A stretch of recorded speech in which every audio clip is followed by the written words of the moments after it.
Oh boy, sorry about this, folks. The video keeps cutting out. There's something wrong with my recording device. We're just going to finish up this episode and we're going to finish up this article from the LA Times from May of last year about, you know, what we were talking about. So let's continue. The reaction to the initiative from supporters of Sanders has been predictable, and it has not been to reconsider their vitriol toward the frontrunner. When actor Tim Robbins was confronted on Twitter after making the dubious assertion that election fraud is robbing Sanders of votes, he accused tweeters who challenged him of being paid shills for Brock. Within an hour, he had directed a variation of the same message at 88 different tweeters. Quote, "Dear Correct the Record operatives, thank you for following today's talking points. Your check is in the mail, signed David Brock."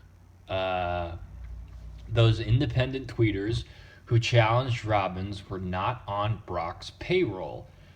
Correct the Record is not paying activists outside the organization to send messages, although it is arming them with instructions, talking points, and postable infographics.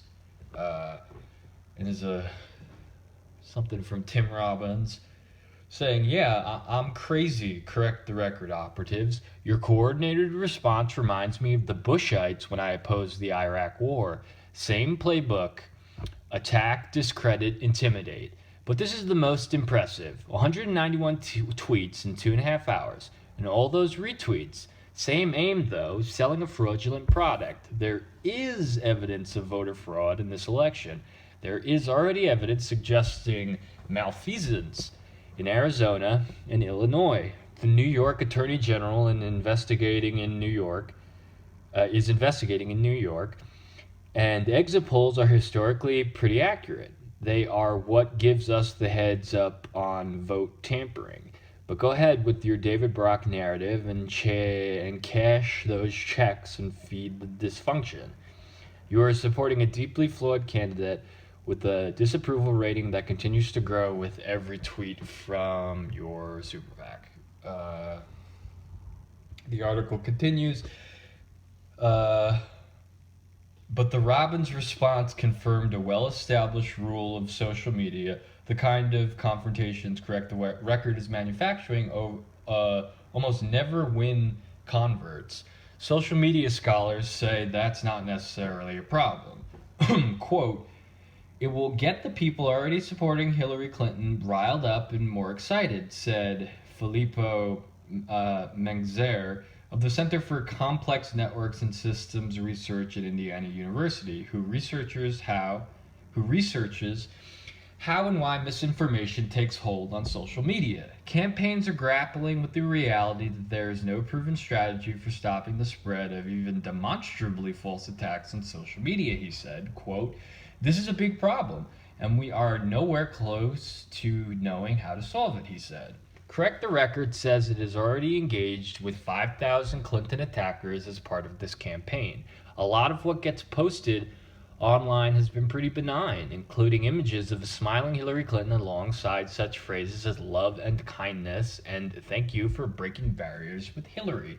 The campaign has been given credit by Sanders loyalists, however, for all manner of things that it has had nothing to do with, including posting pornography on pro-Sanders Facebook pages, which resulted in them being temporarily taken down. The page went down as a result of Facebook software glitch. So you see, this is a very muddled article, and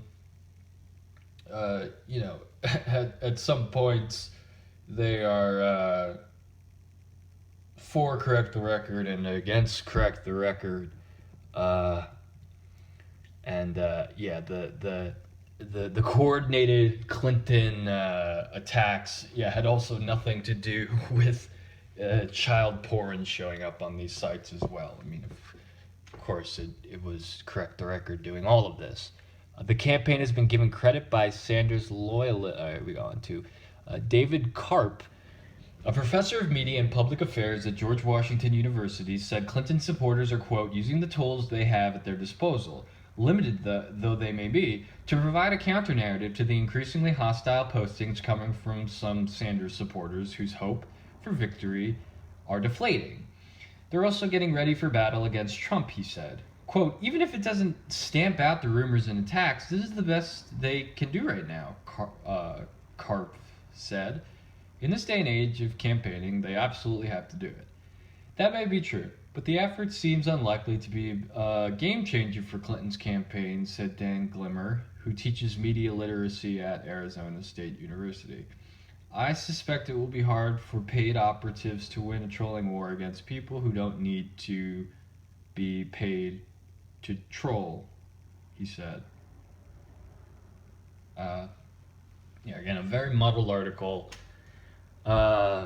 trying to, at one point, trying to do two things, which is report the facts that correct the record, was paying people to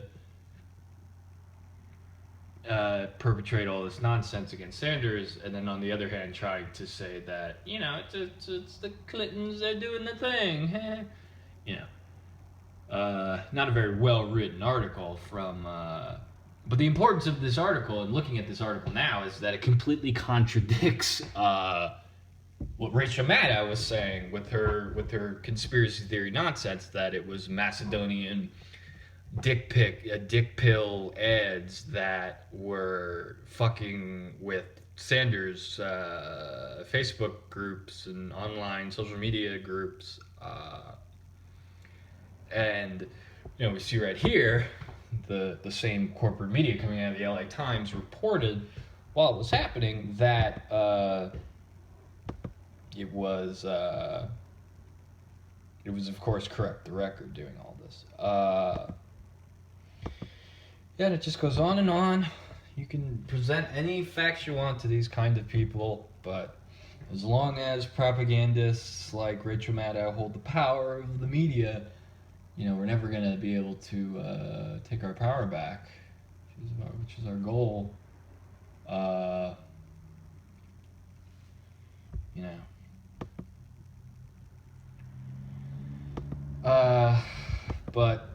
we have to keep fighting the corporatist propaganda. One day they'll say it was correct the record, but what they were doing is just kind of their thing, and then they'll say it's Russia, and then they'll say it's Macedonia, and then they'll say let's just bomb everyone. This is how wars start, people, with dangerous hack propagandists like Rachel Maddow really destroying the press. They're going to take all of us with them if they can, But go listen to what Debbie Signan had to say about all this. She did a few videos about it. Go read Caitlin Johnstone. But we need to organize, and we need to create our own media outlet that can counter this bullshit. We need strong unity against the likes of Rachel Maddow, or this could lead us down a path that once we're down, we might not